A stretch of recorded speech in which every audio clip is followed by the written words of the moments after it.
Hey guys, welcome to another episode of Foresight TV. My guest today is LisaAnn Shelton. I've known you like forever. You've given me the best story. I probably will tell it. I don't know. We got so much to talk about. But before we get started, I got a little bit of housekeeping I need to do. First off, thanks for being here. Foresight is not the place for everybody. We know, we hear from people saying, stop talking about those things because it makes us look bad. We talk about things that make us look bad because it's a way to get better. It's the only way to get better. So if you're in senior living and you're committed to creating great experiences for residents, team members, and family members, this is the place to be. I'd love to hear from you. Maybe you need to be a guest on Foresight TV. You've got a story to tell. You're working on some neat, interesting, cool things. If you got something, reach out to us. We'd love to hear about it. And we'd also love to hear about how we can serve you better. Are there things that we should be talking about? And yes, I'm even willing to hear about those things you don't think we should talk about. May not change my mind, but I'd be open to that. In addition to Foresight TV, we do all kinds of great content. We have LinkedIn posts nearly every day. We've got the Foresight podcast that Rachel Hill hosts.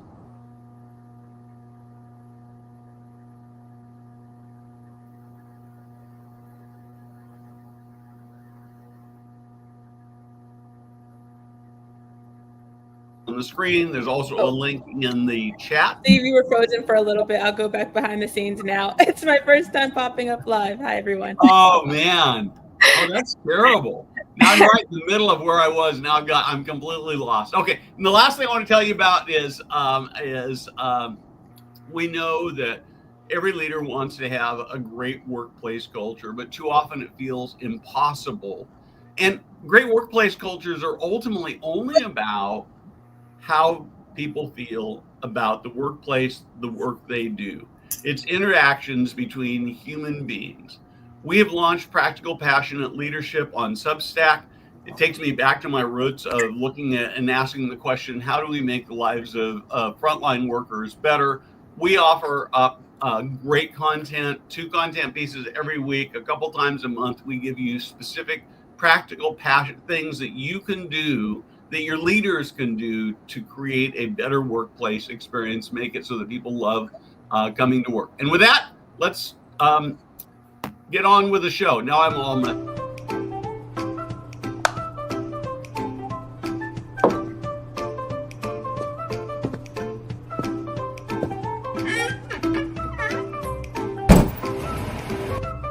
Hey guys, Steve Moran here.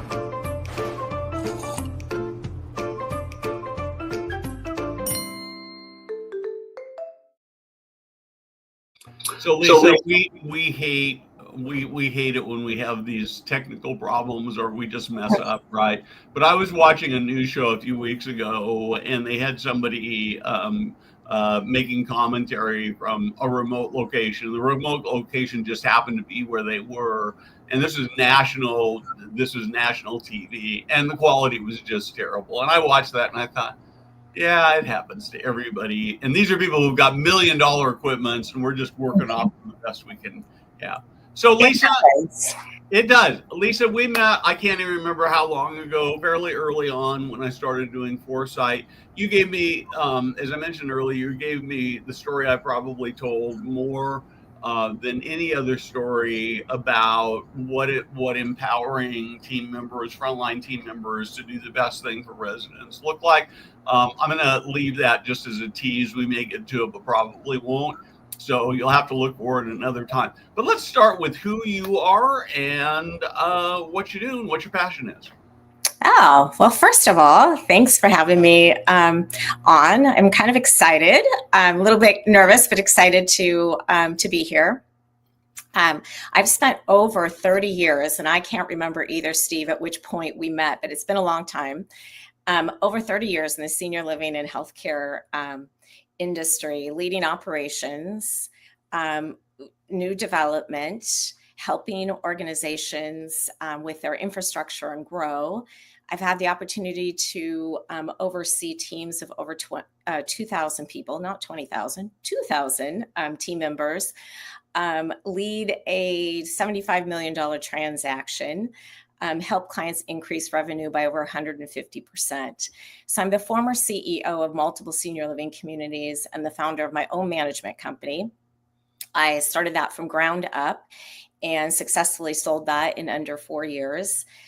Today, I have insight consulting and coaching services where I work with owners, operators, developers, improving operations, helping with new development, working with CEOs and CEOs, just creating more purposeful, profitable, resident-focused communities. I also authored Purposeful Connections, which is a dementia training program. It's actually an aging and dementia training program recognized by the Alzheimer's Association, and have been fortunate enough to receive international attention for a project I worked on that I'm really proud of. It was a Montessori-based campus with infant through middle school students. And then on the other side of the campus was the senior living community with assisted living and memory care. At the heart of everything goes to the passion that I have. And I'm passionate about building strong teams, working with teams. I mentored a lot of women starting at, when my kids were going to school. I mentored young girls all the way through to, young primary school, middle school, and high school. And now I think I hired a few at my company. But at the heart of it all, I'm super passionate about building strong teams, developing infrastructure, love coming up with innovation and creative ideas.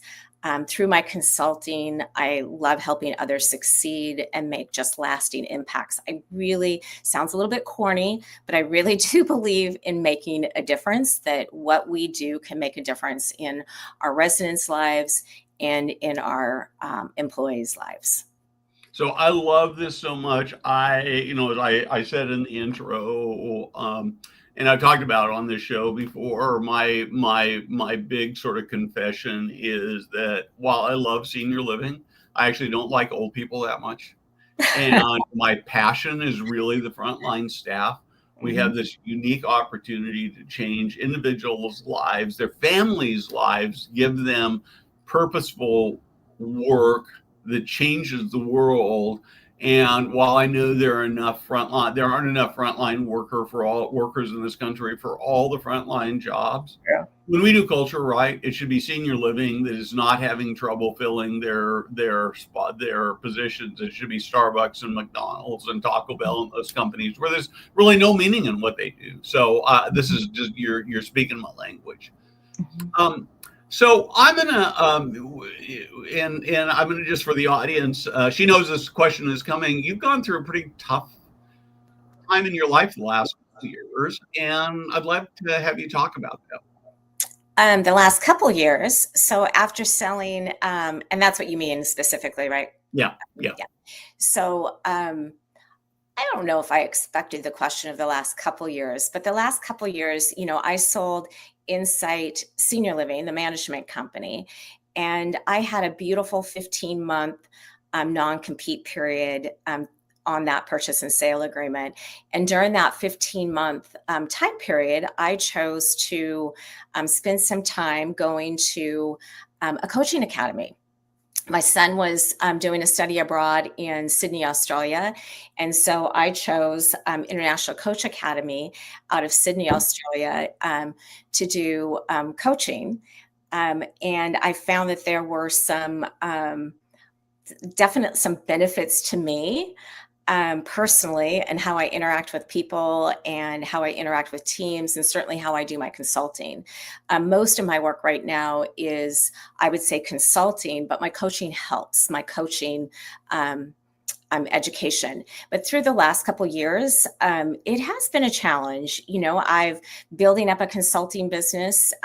Through it, I also have just gone through a life experience of, a tragic life experience of losing my husband and some other family members. And so it has been a really difficult couple years.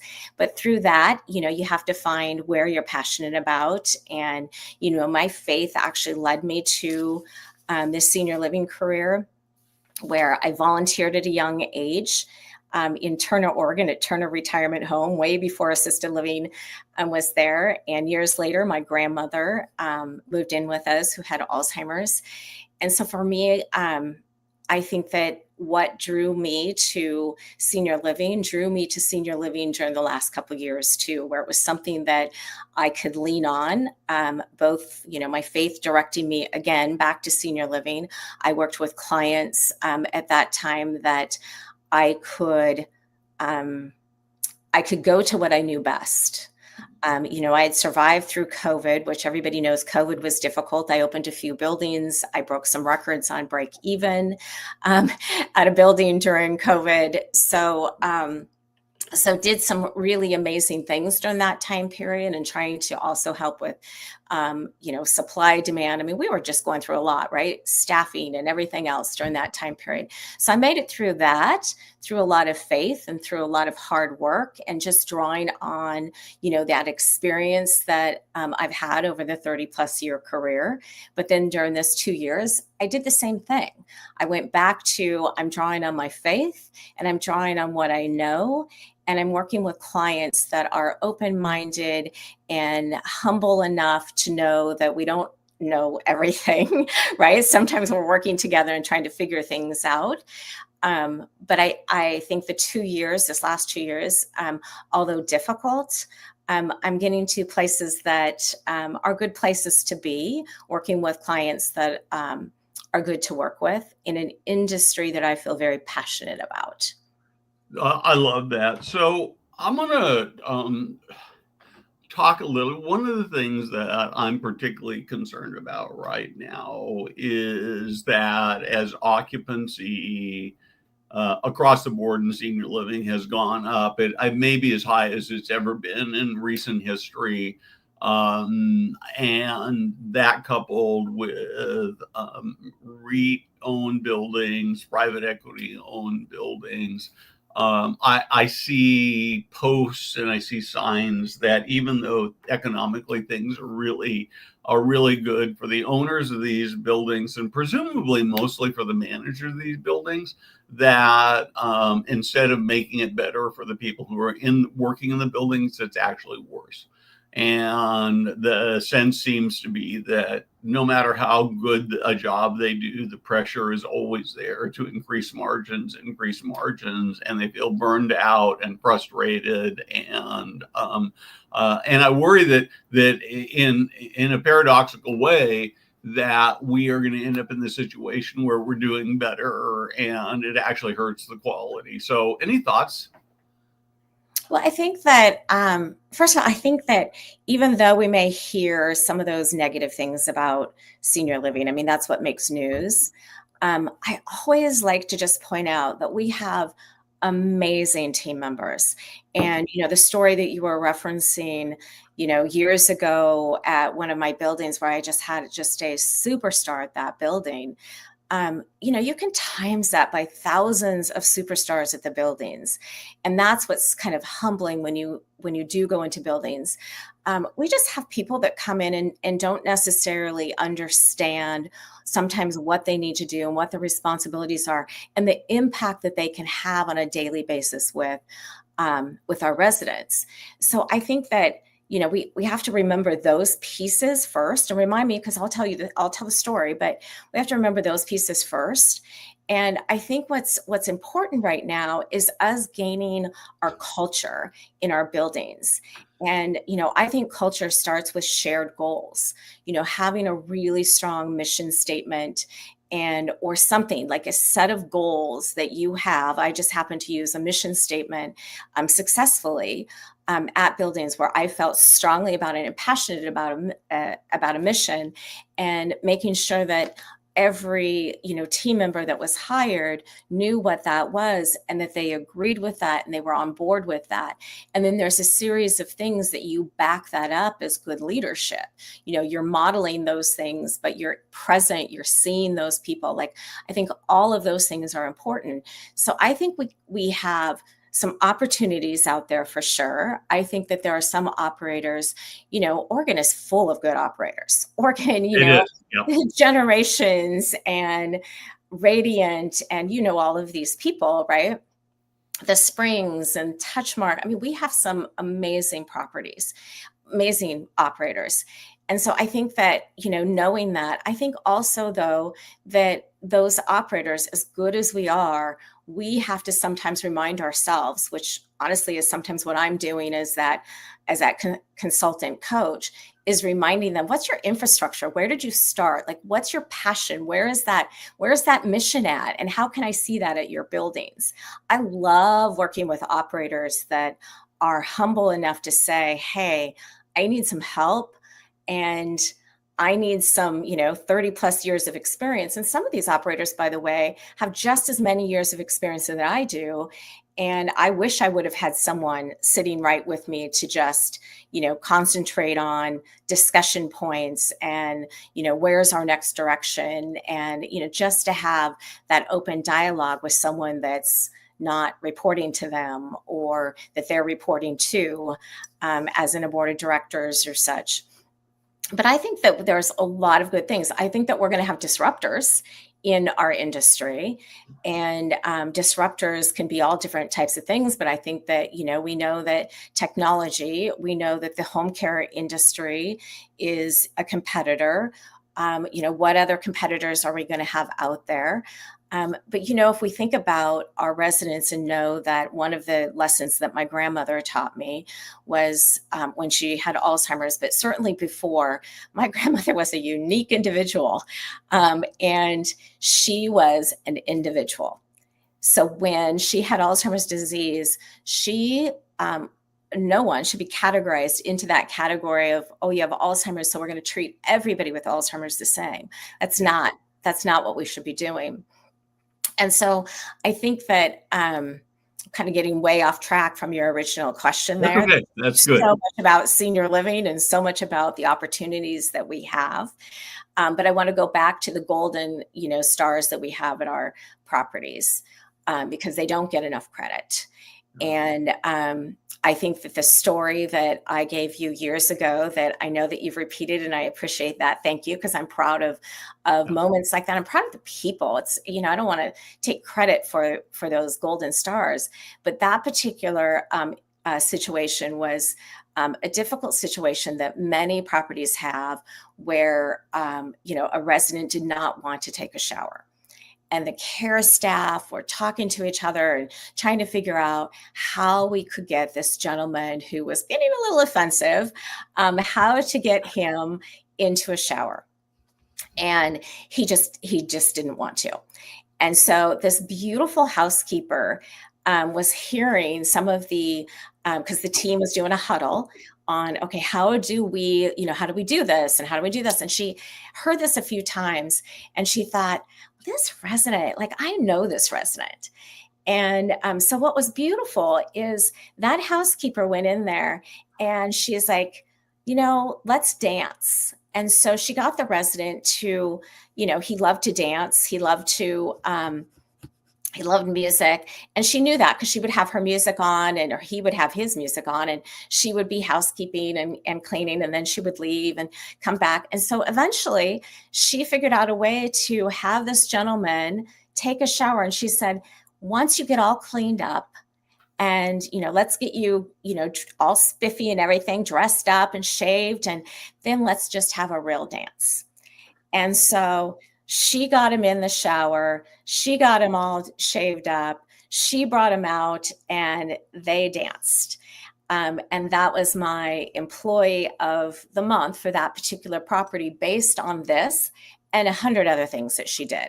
She just did things naturally and beautifully and really cared about our residents. And so she ended up, I think, fast forward at the end of the year when our home office team was selecting our employee of the year, she ended up getting our Employee of the Year award. And that lady, she got a trip, sent her to some resort in Florida or something. She got this trip and it was so exciting because she had never gone on a vacation before. Wow, so that's cool. Her and her daughter went on this vacation together and had a great time. So, but I can say that story. There's many others that I have. I mean, I'm like I said, I was proud to represent a lot of really amazing team members, but so can most operators. They can tell you all kinds of great stories about our team members. Yeah, it's interesting. So I think the stories happen. I'm surprised. I'm continually surprised that I think that what happens, we get distracted and we don't do enough of a job collecting those stories, because so often I find it very difficult to get stories out, and it sort of starts out, well, there's so many, and I'm so, tell me one. Well, I can't think of one right now. And storytelling is the most powerful way to change people's minds, to get people fired up about senior living. So I say that as a lead into my next question. But how do you? I'm going to start with you personally. How do you keep your passion fresh and alive every day? There's a couple different things that I do, to keep my passion alive. I mean, first of all, I have a very strong faith. And so I do that through prayer and patience. And I think the other thing with keeping the passion alive for me, and as a leader, as an owner or a CEO, I really felt like I needed to be at the communities. I was kind of fed by the energy of the communities, and I think I was feeding them too. And I I would spend time at buildings, finish up my work and, have dinner with, residents, just rotating table to table. And then in the evenings, I would love to sit down and play games or do a puzzle or knock on some doors and talk to residents and get their true opinions. And sometimes, with that comes life stories. And life stories comes what you were just referring to. You get a lot out of the life stories. You get a lot of wisdom out of those life stories. So that feeds me. I get less fed, here we are on video chat, right? And, doing Teams or Zoom isn't quite as gratifying. So I like to be live with people. But it's a good substitute. I mean, we learned that we have some good substitutes. So then what I need to do is sometimes I rely on something that I would always suggest good leaders do is keep those cards and keep those pictures. I didn't keep as many as I thought, but I had a fantastic operations manager one time for Christmas. She gave me an album that was from all of our properties, cards and letters from residents. So I will get that out. And then I grab my stack of cards from, that were from either family members or whatever, and just have those good memories. Fast forward a few years, that might be in my memory box someday. Well, I love that. When I used to run a big junior high school church youth group, and I take a group of kids to Mexico every year. And one of the activities I do is have the kids write each other little notes of affirmation. So each one would get a manila envelope with a pen and a bunch of binder paper, and I'd hand the envelope to you. You'd write a note of affirmation, drop it in there. Theoretically, you weren't supposed to read them until you get home. The kids weren't very good about that. And I still have those. And if I'm really down, I can pull these things up. I mean, it's been 20 years since I did that, but that it's such a powerful reminder of the important work we do. So my second question is, how do you percolate? If you run one community or you run a couple communities, you can kind of be in there and you're really hands-on. But when you've got a larger organization, I mean, you had 2,000 employees, so that's what, probably 20, 25 communities, something like that. Exactly. I was going to say 20 to 30 is kind of my little sweet spot. But yeah. Yes. So how do you percolate that kind of a culture, not just to your executive directors, but then to get them to percolate it down to their department heads and their shift supervisors? How do you do that? Oh gosh, well, there's a variety of things that you try to do, and I think it just starts with that shared mission statement that's clearly and frequently communicated outwardly, and it's part of the job descriptions, it's part of your interview questions. It's like, making sure that's embedded into the culture. So you're making sure that you have that, and then that frequent communication. Even with 20 to 30 communities, I was still out at the communities. I wanted to be there, but I'm also not the person that those team members are going to rely on a daily basis. And so you want your executive directors to, have frequent communication with you and making sure that we provide the tools that they need, that the resources that our team members need, so that there's not a frustration level, the training that they need, the recognition, there's all of these things that you're creating that good culture. And it's hard because sometimes, you have 20 properties, you're bringing on 5 more properties, and you're like, okay, so how do I keep my culture, or how do I bring that on to these other communities? So you're spending a lot of time over here, and then every time you're focused on, a few properties over here, the other ones, you start seeing a little bit of something going on in another property. And so you kind of have to figure out how you're going to balance that all. And you can't do it all as one leader. You have to make sure that you have a team that you're surrounded with. My home office team, I always had such a strong home office team that, ironically, most of the time they were made up of women. It wasn't intentional, but most of the time I'd have 19 or 20 women surrounding me in the conference room. But just strong people that are surrounding you, strong, positive people, because, negativity, if negativity falls in, that just breeds. And so you've got to take care of that right away. But just having strong, positive people around and that are trained, well equipped. I've had people come in, I've had clients that have said, oh, we were having a problem with this building, and you walk through the building and you're like, well, they don't have any tools. They don't have any, platforms or computers that are even working, and let's provide that to them. And what training do you have? And you start digging in, and it's just like things are just like not quite working. And it's like, well, you've got to have that strong infrastructure. So you have the mission, you have the infrastructure, you keep reinforcing all the good things that are being done, and making sure that I have a system that I use that I call Faster, that I use at properties. I introduce it to my clients. And, it is a tool that you can measure, and evaluate properties and help you identify where your weak spots are. And the team at the property can use the tool too, but that's also a way to kind of just keep everything in balance, because balance is really hard when you get to have a number of properties. Now, I've never had 100 properties, and I've never wanted to operate 100 properties because culture is so important to me.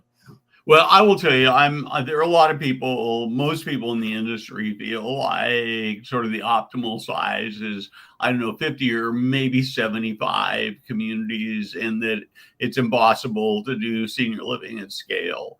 I'm not sure that anybody's ever really done it at scale, but I actually think it can be done at scale. I think you could take a Brookdale size company, or a Sunrise size company, or a Holiday, or now Discovery, and create that kind of culture. And the reason I believe that is that we've seen it happen with In-N-Out Burger and Chick-fil-A. Now, they're not 24-hour businesses. They are simpler businesses than senior living, but they really have demonstrated they can do it at scale. So I'm almost out of time, but I got a couple more questions for you that I want to hit before we're done. Interject a comment about Chick-fil-A. Yes. Chick-fil-A does have a mission, right? They do have a very strong mission, and they have very strong values.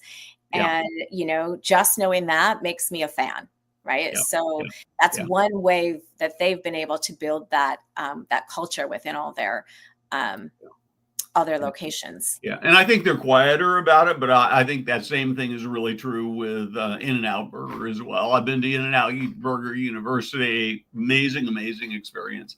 One of the, so I'm a leader. I'm watching this show. I'm trying so hard. My culture is terrible. My turnover is terrible. And I'm thinking, it all sounds great. Lisa does it. She's brilliant. She's wonderful. I don't know what to do. And so I go and say, I'm going to call her up and see, what do I do? Where do you start? Well, first of all, they can call me. Yes, I know they can. And I'm going to set this up. So, yeah. Call me. Great senior living leaders, I would say they care. First of all, their heart is typically in the right place. They listen. So they're listening, ears open, past, current, and future residents and their employees, their resident families. They listen, they solicit that feedback. So they're soliciting through annual surveys, pulse surveys, suggestion boxes, active suggestion boxes, not just saying we have a suggestion box, but reporting on what we find in those suggestion boxes is important. policies that enable feedback, town halls, casual conversations, like making sure they're getting all that information, because they're not going to know where to start and where the priorities are without listening and gathering all of that information. And you've got different, data points that you can also be collecting.